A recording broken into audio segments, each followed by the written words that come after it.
The water is a living thing. It's alive. That's not just water. It's a living entity. Fossil Creek is the premier example, probably in the entire Southwest, if not the country, of a conservation effort.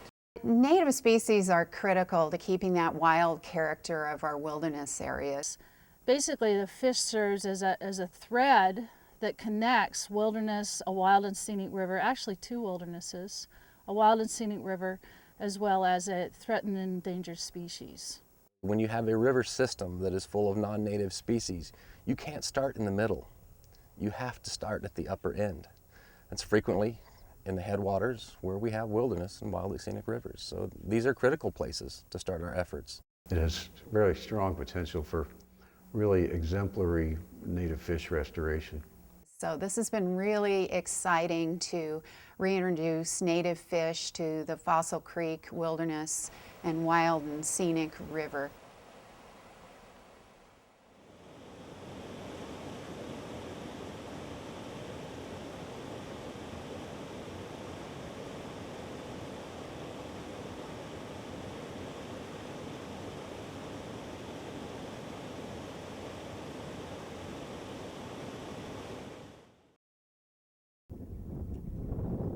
My name is Diane Taliaferro. I'm the Wilderness, Wild and Scenic River and Cave Program Manager for the Southwest region of the Forest Service. And we're here today working on a project in Fossil Creek, which is a wild and scenic river in the wilderness, the Matzatal Wilderness. It's an amazing story. There were two power plants in this area that were basically decommissioned and taken off of this river.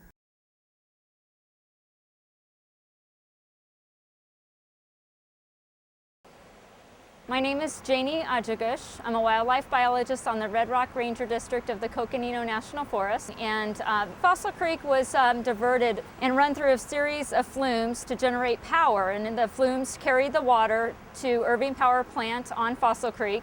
And then from there carried the water in another set of flumes over to Steer Lake and then on over to the Childs Power Plant on the Verde River. And so essentially Fossil Creek had been dewatered since the early 1900s.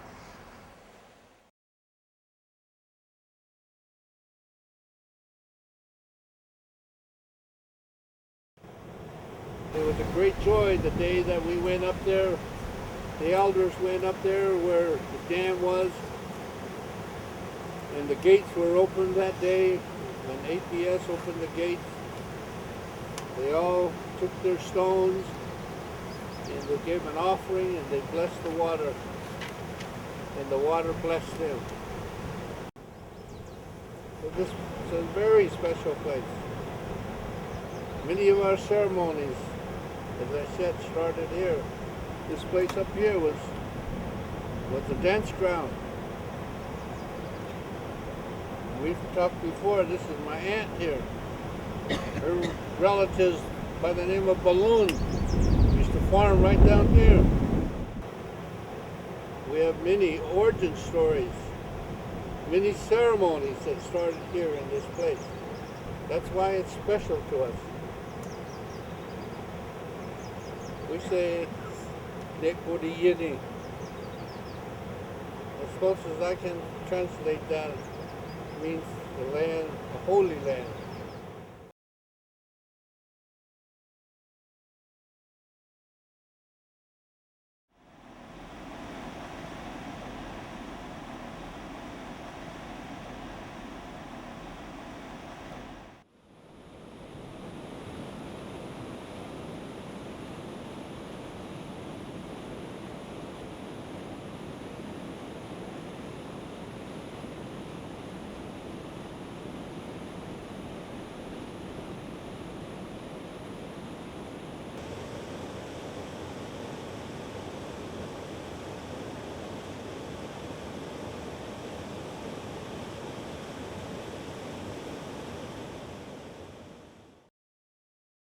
Matzatal Wilderness was designated in 1964 when the Wilderness Act was established.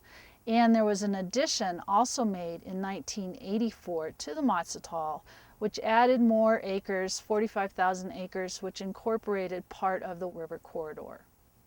Fossil Springs Wilderness was designated in 1984 and contains the headwaters of Fossil Creek.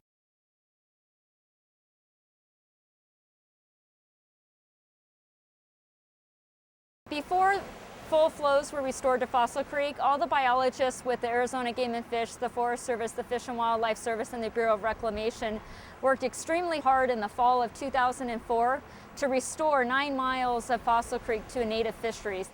The Fossil Creek project is extremely important not only for the high base flows and the travertine that is unique to the system, but also to the number of native species, native fish that we've been able to work with. If a large number of these attempts to repatriate become successful, it will be one of the most populated native fish streams in the state, or in the Southwest for that matter. I'm Cecilia Overby. I'm the program manager for wildlife and fish on the Coconino National Forest. It's important to keep a native fish population for many reasons. One is to maintain the biodiversity in our world for future generations. We sometimes don't know what we've lost until it's gone, whether it's for a purely aesthetic value. Some of these native fish species can have medicinal values or mosquito control values. And sometimes when we lose species or portions of an ecosystem, we can't foresee the impacts in the long run. So it's being a wise steward of the resources, I think, to try to keep all the native biodiversity that you can. It's also important because it's the law.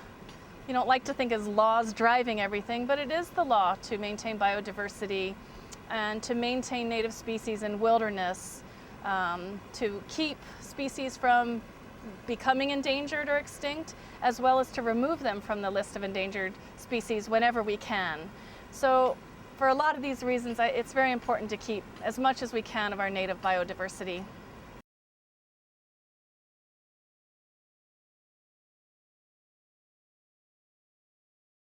I'm a fish biologist, and my job is to implement a biological opinion that the Fish and Wildlife Service wrote many years ago, having to do with the impacts of the Central Arizona Project Canal on native fishes in the Gila River Basin. The issue was that the CAP, the Central Arizona Project, would transport non-native fishes from the Colorado River and release them into the Gila River Basin where we are. And those non-native fishes would swim upstream and negatively impact native species. That biological opinion had several elements, including construction of fish barriers to prevent those non-native species from entering habitats occupied by natives. And so Fossil Creek was one of the barriers that we identified early on, and we constructed it in 2004, and now we're doing maintenance on it.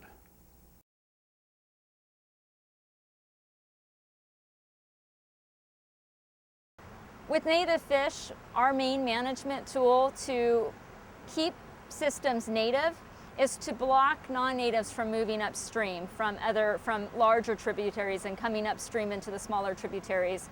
And the only method we have for that is to either have natural barriers or to have man-made barriers.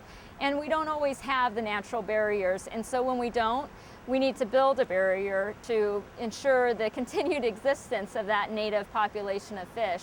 And so oftentimes when a barrier is being discussed in wilderness, a man-made barrier in particular is being discussed in wilderness, there's a perception of conflicting values, particularly with wilderness because of a barrier being a man-made structure in wilderness. And so the hard point is that, you know, native fish are also a value of wilderness, and in order to ensure we retain native fish in wilderness, we absolutely have to have some of these structures. Considering having a fish barrier in a designated wilderness is a really big deal. This is not a decision to be taken lightly. It requires looking at wilderness policy, wilderness law, wild and scenic river law, and other laws that are pertinent to the resource.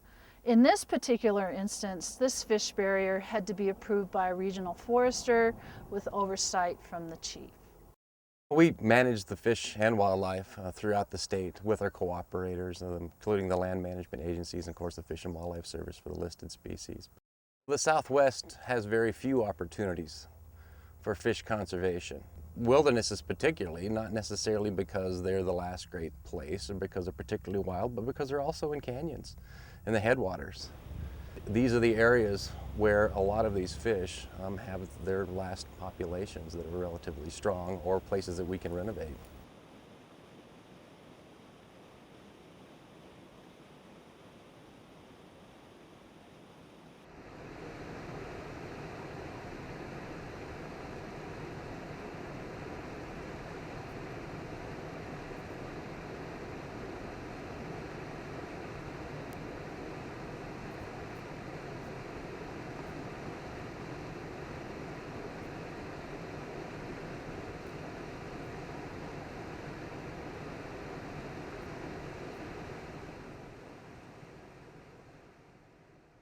The restoration of Fossil Creek and all the complexity surrounding it has been, well, at least for me, the project of my career. So to see this stream restored, the water was returned to the stream to benefit native aquatic species.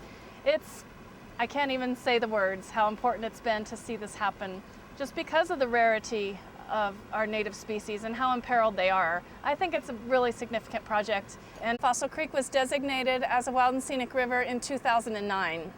And so we go from one wilderness, Fossil Springs Wilderness, above the historic dam, and then into an area that is not a wilderness but is wild and scenic, and then back into another wilderness, the Mazatzal Wilderness. And of course, all of Fossil Creek is wild and scenic.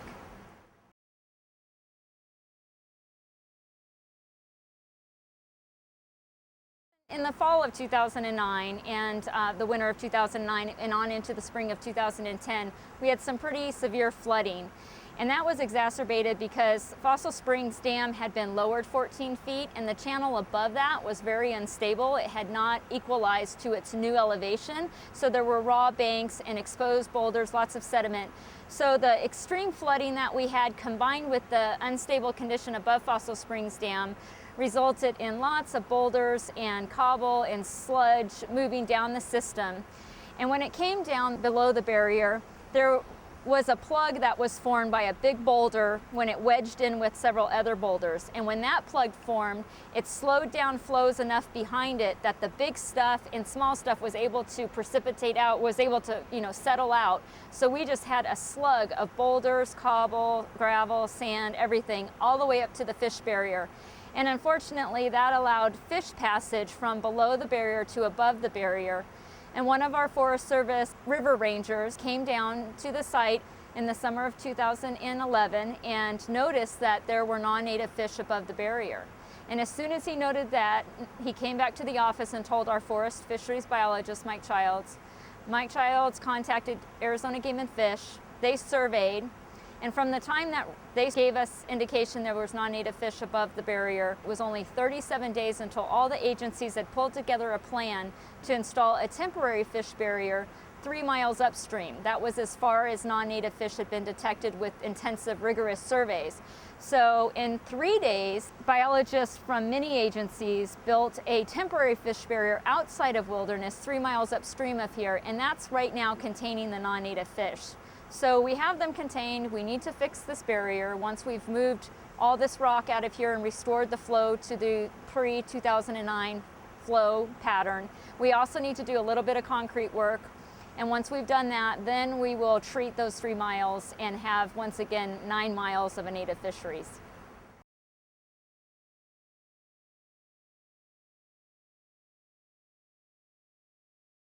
When we first realized that we needed to do some work on it, there was quite a bit of analysis that was done on what we were going to need to do to fix the fish barrier. We basically look at what's called a Section 7 analysis on how fixing the barrier may affect a wild and scenic river, the values associated with the river as well. For example, recreational values. We may have to close part of the river corridor for a little bit of time to treat non-native fish. And we look at how the work that we're going to do, if it has any effects to the free flow of the river, basically. We also do what's called a minimum requirement analysis, which looks at wilderness and all the values associated with wilderness, and the work that needs to be done, how it may affect those values, such as untrammeled, wilderness character, recreational use, a person's solitude or unconfined primitive experience.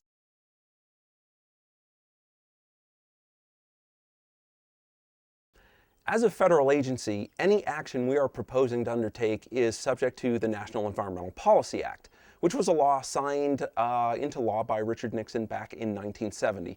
And it requires us to look at any action that's going to have some ground disturbing activities and analyze what those environmental effects are. Now in this case it's particularly important because we're dealing both with a wild and scenic river and a wilderness area, and actions that could possibly have an effect on the values associated with those two areas. And we even had input from the Yavapai Apache Nation on this project because Fossil Creek is such an important area to them.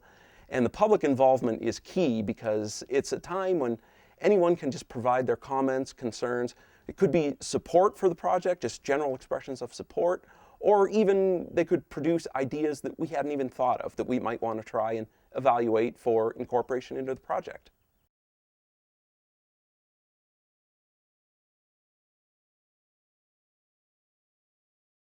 We determine what is the least impactful method to use to fix the barrier.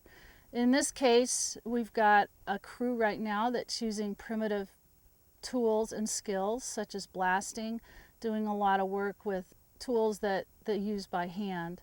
We also look at using more mechanized tools such as a helicopter or a generator to perform the same kind of work. What we end up doing is coming up with what we think is a preferred alternative or preferred way to do the particular project, which it's not always the primitive tool that we use, it's what's going to have the least amount of impact to the wilderness resource, least amount of impact to a wild and scenic river, to recreational users, to fish and wildlife, etc.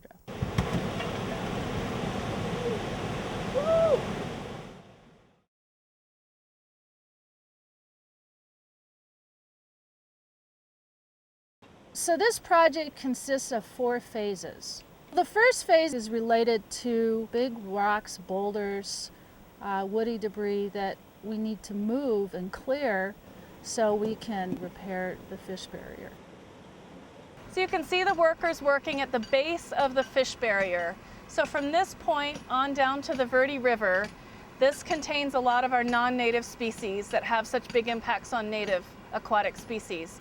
If you look above the fish barrier, if you can envision from that point on up to the source of the water for this stream, which is a series of springs called Fossil Springs, they're really quite remarkable. They are approximately 9.5 miles upstream from the barrier. And in 2004, when we did the original barrier and the original restoration project, that was free of non-native species for 9.5 miles. When the non-native fish, in this case it was smallmouth bass, when they got above this fish barrier recently, they reinvaded a portion of the stream. So what we did is we placed a temporary barrier approximately 3 miles upstream from this point here, so we could contain those non-native species to a small portion of Fossil Creek. So we have a crew in there right now which is moving all that debris by hand using primitive tools and getting it ready to repair the barrier.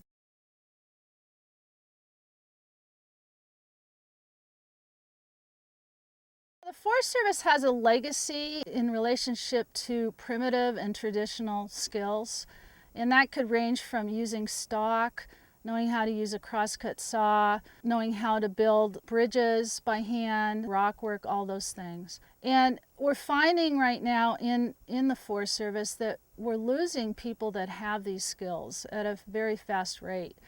And as far as a wilderness program goes, it's really important that we work to ensure that our employees, our seasonals, and our permanent workforce understand these skills and maintain these skills. What I've found since I've been in the Southwest region is we're we're really starting to lack having the people available to do these projects. And I've asked the Northern Region, a group from the Gallatin National Forest, to come down here using primitive and traditional skills as an option, besides just going automatically to using a helicopter or generators. My name's Will Shoutis, and I'm the trail supervisor for the Gallatin National Forest on the west side. We've been asked to come down here and do some blasting work to remove a plug, a sediment plug, that's allowing fish to get up over this fish barrier. So this bit that I'm sharpening is called a star drill. Definitely makes a difference once you get it sharp like it is now. It takes out bigger chunks of rock and really speeds the process up. So it's definitely important to keep them sharp, like any tool. You can see the one fellow holding the star bit, and he's rotating it slightly as the other crew member is pounding the bit into the rock. This keeps it from getting stuck. Next, we're going to see them pouring some water in the hole and then blowing it out with that little rubber hose. And that helps clear out the debris, the rock dust and debris, so that the bit doesn't get stuck in the hole. So it's a long, jarring process. Forearms really ache, but it's definitely rewarding to know that you're putting something in there that's going to really level the rock and reduce it down to something manageable. And it's a good tool for us. So after we get the holes drilled and everyone in place, you go to blasting 1, which is a term used to sequence when you put the explosives in the hole. And we go to blasting 2 when you actually put the blasting cap inside the explosive and then connect a det cord, wire it to each consecutive explosive, and then stringing out the det cord to the spot where you initiate the explosion. And we set that up to a shotgun primer, and then for blasting now, that's when we actually stomp the shotgun primer and initiate the explosion.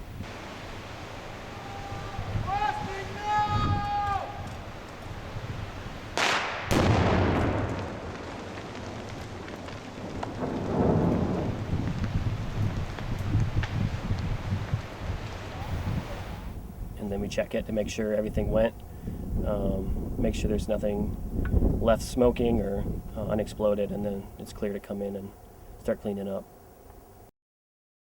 One more blast and hopefully that'll be enough to get the majority of the big rocks out of there and we can just clean up.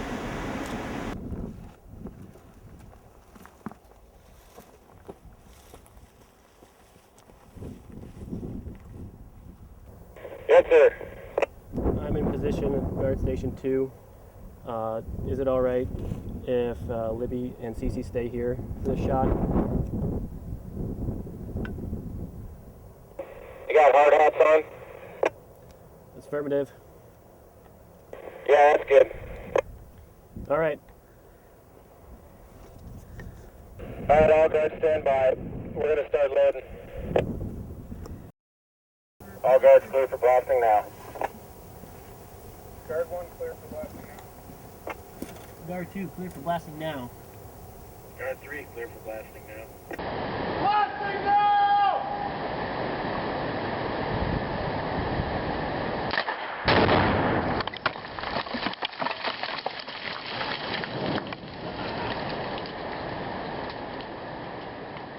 That one went really well. So we're doing blasting, we're moving rock with rock bars and by hand, and we're destroying rock with sledgehammers, rifting hammers, a lot of different stone tools. By removing all these big rocks and boulders that were deposited, they'll be able to restore the flow of water from the right-hand notch and restore the function of the fish barrier to keep the non-native fish from swimming up and over that notch. When those rocks were deposited, it essentially created a fish ladder of sorts for the non-native species to be able to swim up and over the constructed fish barrier. We generally travel to a project like this because we came here sight unseen, so we travel with everything we have in our cache. We have 4 20-pound rock bars with us. We have 3 20-pound sledgehammers, and we have about 6 10-pound sledgehammers. And then we brought 4 different size star drill bits, which are for hand drilling. And you hit those with those various sledgehammers. We also brought a rifting hammer, and we have a spike pounding railroad hammer, and we drive the backs of those hammers with bigger hammers in order to split rock in half. We also have a grip hoist, which is what's running the skyline, and we have cable and rigging slings hooked up to that. Then we also have a 3-ton come-along that's just a fixed cable. The grip hoist is unique because it runs continuous cable, so we can run 150 feet of cable all the way through the back of it. It doesn't stop, and it's a really unique tool. They're incredibly hard to get and hard to find and very expensive. We also have numerous other hand tools with us. We have pickmatics, axes, Pulaskis, small hand saws, you name it. We've been counting the swings when we're hand drilling, and we're somewhere in the 2,400 swings with the sledgehammer per drill hole, and we've now hit, I think, 18 drill holes. You can do the math. It's a lot of swings with a 20-pound sledgehammer, and one guy has to have his hands around that steel under that sledgehammer the entire time and keep downward pressure and keep lifting and turning and downward pressure the whole time. So even the guy that's holding the steel it has a lot of responsibility, and the communication's been so good, and these guys have worked together so much that it has been incredibly safe. And there's probably easily upwards of 10 tons of rock that's been moved out of this plug. This crew, their motivation is their passion for the outdoors, and every one of us grew up going outside, and so we all have a deep value for wilderness, and we all have a real passion for the old ways and the primitive tools, and wilderness allows us a chance to utilize those things that aren't being utilized anymore. The situation that we have in Fossil Creek is a perfect example of having a highly skilled crew that can use primitive tools and traditional skills to do the particular project. This is what we strive for as wilderness managers when we're looking at how to get a project completed.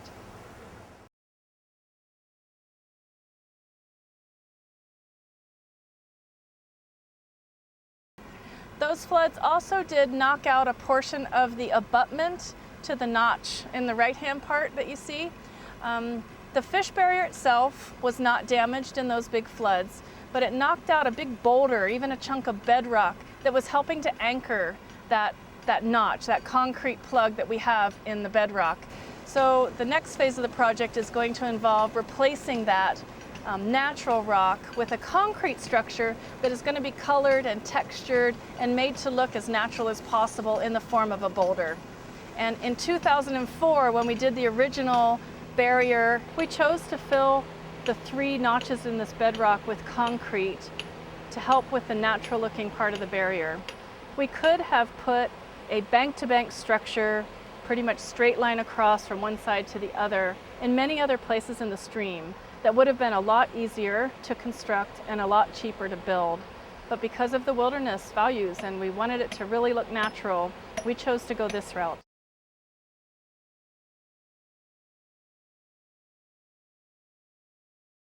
I'm Jeff Riley. I work with the Bureau of Reclamation, Phoenix area office. I'm the chief of the Design and Construction branch. The aesthetics are going to be very important on this one. Most of the concrete we're going to be placing is going to be above water. And I met with the Forest Service, Coconino's landscape architect, and we think we've come up with a plan. And I'm just going to try to kind of define the work adequately so a contractor can go in and just perform it like we expect it to look. The role of a landscape architect in this case is really to promote that we meet our forest plan objectives from a scenery standpoint. So under the scenery management system, we have a very high scenic integrity objective in this area, and that means that the landscape appears unaltered or intact. In this case, we really need to work hard to meet that objective, and that means using good construction techniques. Of course, we want to be as sensitive as we can and use the minimum tool necessary, but we also want to do what we can to blend it in. One of the key elements that we manage for in wilderness is wilderness character. This includes protecting and managing to promote natural conditions. If you're going to consider installing a fish barrier, it needs to blend in with the environment and meet the direct intent of the Wilderness Act. The other consideration when designing a fish barrier or installing a fish barrier is that we are in compliance with the Wild and Scenic Rivers Act. As managers, we need to ensure we protect the free-flowing conditions of the river, water quality, and the outstanding remarkable values that were identified upon designation.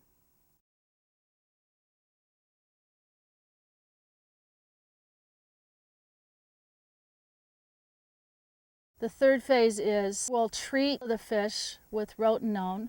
We'll pull out all the native species to keep them so they survive, and the pesticide would kill the non-natives. We're right below the first detox station on Fossil Creek, and this detox is a process to bind up the rotenone so that the rotenone is no longer killing the fish beyond this point. This is our detox section, and this is the end of our treatment section. And so the purple that you're seeing in the water is potassium permanganate. It comes in a powder form, and it is applied in the stream via some augers that mix the powder into the water and ensures a thorough and accurate mixing. And this purple color extends from a quarter of a mile on down to a mile, depending on how long it takes for this chemical to bind with organics in the water and to become diluted. So the way that potassium permanganate works is that it binds with the rotenone molecules, and basically the two chemicals, once they bind together, are canceling each other out, and there no longer is the effect of rotenone on gill-breathing organisms. It sounds pretty drastic to think about applying a pesticide to a stream, but in this case, it's our only viable option for removing the non-native species. There are other techniques that can limit the numbers in a stream. We can use electrofishing to get some of them out. We can use netting, seining. Those kinds of methods are effective for taking some of the fish out of the stream, but they don't completely get rid of all the non-native species. The risk, if we don't remove all the non-native species, what will eventually happen is we'll be back at square one, and the non-natives will retake over the stream and cause all the native species to decline, which is what we were experiencing before we did the project in 2004, the original project.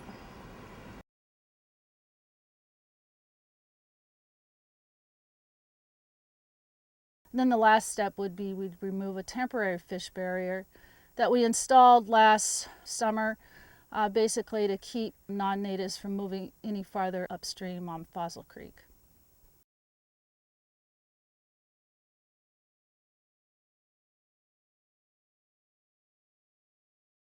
First of all, it's great to be out here and seeing this project, and it involves a lot of coordination and communication with a lot of levels of our organization and others to make this project happen.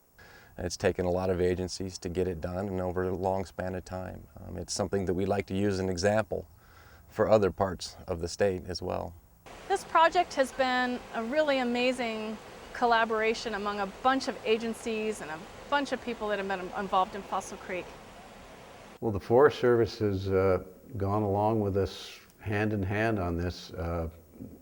Both of our agencies, of course, have our own bureaucratic hurdles to get over, and we would have liked to have gotten things to gone quickly in some places, but in other places things went amazingly well, such as constructing the temporary barrier. We did that in record time for a group of federal agencies. So overall, it's been a very pleasant experience working with the Coconino and Tonto National Forests. This system crosses two district boundaries, and the wilderness area is shared by the two districts, two forests.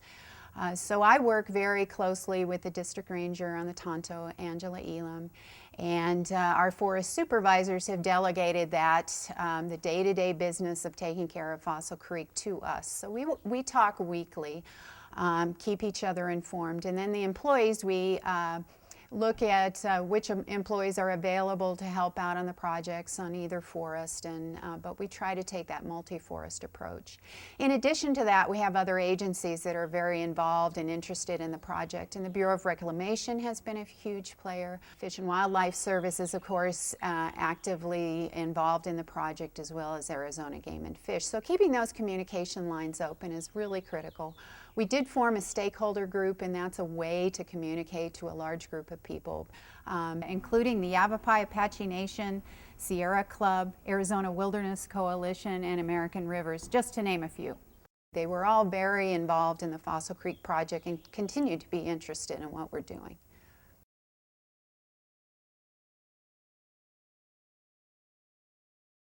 It was a very difficult project and probably arguably one of the most important ones in terms of fish recovery and conservation that's been done throughout the state.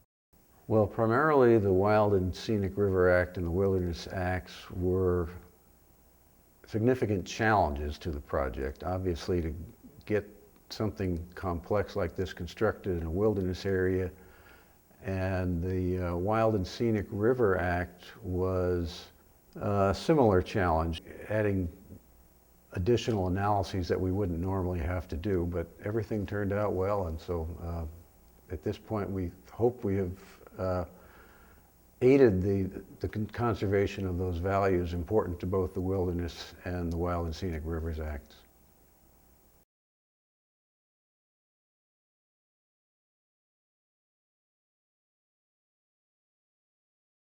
In the Forest Service, when we do restoration type projects, we rarely just do things once and then are able to walk away from it forever. And although we're having to do some maintenance work to restore the function of this fish barrier, it's really important to do for the long run. It's certainly a priority for the state.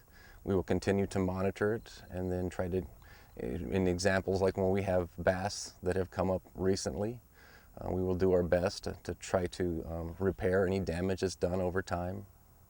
And it will continue to be a priority for the state, and we hope to expand these efforts to other parts of the state, and including, of course, wilderness and wild and scenic rivers throughout the state. Fossil Creek provides a great example of how we can restore native fish to a system and have a fish barrier within wilderness areas. In a project of this magnitude, it is so important that we as wilderness managers ensure that wilderness character and wild and scenic river values remain intact. Our biggest goal is to make sure that these places are available for future generations to enjoy.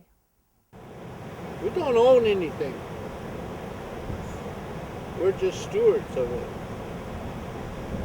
We don't own this river. We don't own anything here. It was given for us to take care of it. But there's the other half to it. If you take care of it, it's going to take care of you. By doing this project and restoring such a significant length of Fossil Creek for native species, it really gives some hope for the future that we might be able to maintain and enhance these rare and declining aquatic populations. If we don't do this, we are destined to lose them. By doing this successfully, we have a lot more hope for the future.